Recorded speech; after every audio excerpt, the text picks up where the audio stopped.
Hello everyone, I usually don't do commentary in my videos, however I am making an exception this time to talk a little bit about Guillotine, the new character in the Marvel Contest of Champions game, which is a great game by the way. I love this game. I guess I play this game maybe every day, sometimes a few times a day, if I find the time obviously. Now, Guillotine is a pretty special character, you could tell that. She was actually created specifically for the Contest of Champions game and comics. So not too long ago, she was introduced into the game itself and also into the very first edition of the Marvel Contest of Champions comics. Now, the game designers and art directors at Kabam talked about how special this character is and how they enjoyed working on her and working on the backstory for her and designing her her costume, the visuals, choosing the colors, and even designing her sword and her moves. As soon as I saw the first picture, I noticed the sword. Guillotine's sword has a skull.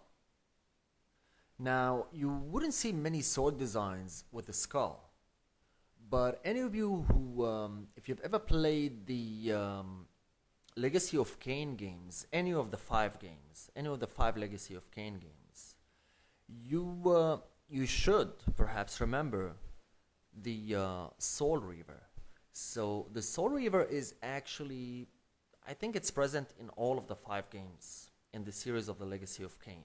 And that sword, the Soul Reaver, it has a skull. And while the two swords don't necessarily look the same, they do have some amazing similarities between them. Because when I was reading a little bit more about Guillotine and just a little bit more about her story, I read on the official website that Guillotine's sword has a thirst for blood, just like the Soul Reaver from the Legacy of Kain games.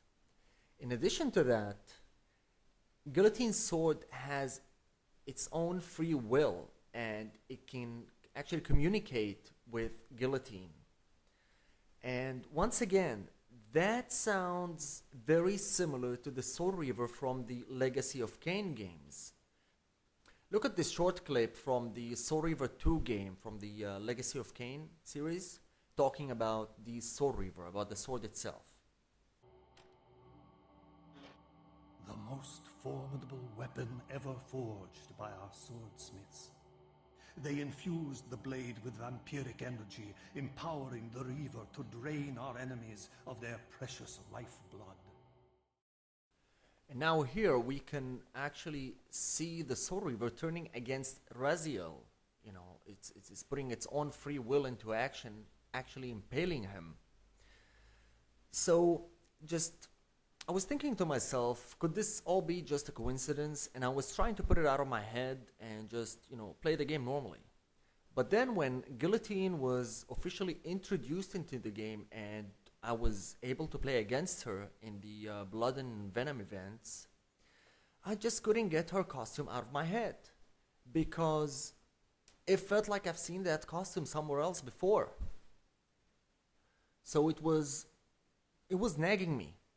The whole deal with her costume, not to mention the similarities between the swords, I kept thinking about it. And I tried to remember, where did I see anything that is so similar to her costume before? And surprise, surprise, everyone, you won't believe, the Legacy of Kain Blood Omen 2 game. And in this game, Kain keeps changing his clothes, he keeps changing his costume depending on the chapter you're in, and about 2 or 3 chapters before the final chapter, that's exactly what he's wearing. It looks just the same. Look at the belts, look at the hood. He has that shield on his right shoulder. In addition to that, the shield that Guillotine has on her right shoulder is very similar to the shield or that armor that Kain has on his right forearm. It's just that hers is actually smaller to cover her shoulder.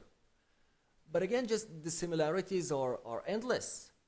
Not to mention talking about the sword, the skull, and in addition to all of that, if you dig deeper into Guillotine's story, it says that she is actually the last of her kind, or perhaps the last one in as the last in her lineage. And the story in Blood Omen 1, the very first game, Kain was actually the last vampire. And he was the one chosen to wield the Soul Reaver, the sword that we're talking about.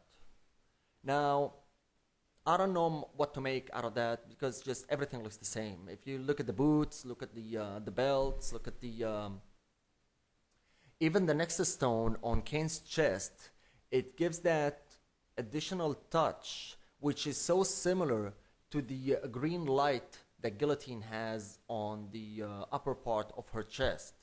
And all that green light all over her costume, it's also very similar to the glyph magic introduced in the Blood Omen 2 game. So I don't know what to make out of all these similarities. It's not that I have anything against Kabam. I actually love the game, but it didn't make much sense to me. And all I'm missing right now is only for Guillotine to shout out Ver Victus, which is Kain's war cry.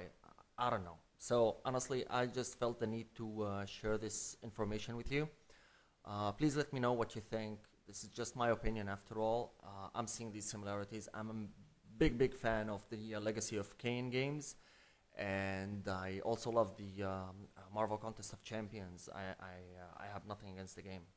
But it's just that there was something about Guillotine that, you know, when you play the game, I just couldn't get it out of my head. And it took me some time just to gather all this information and put this video together.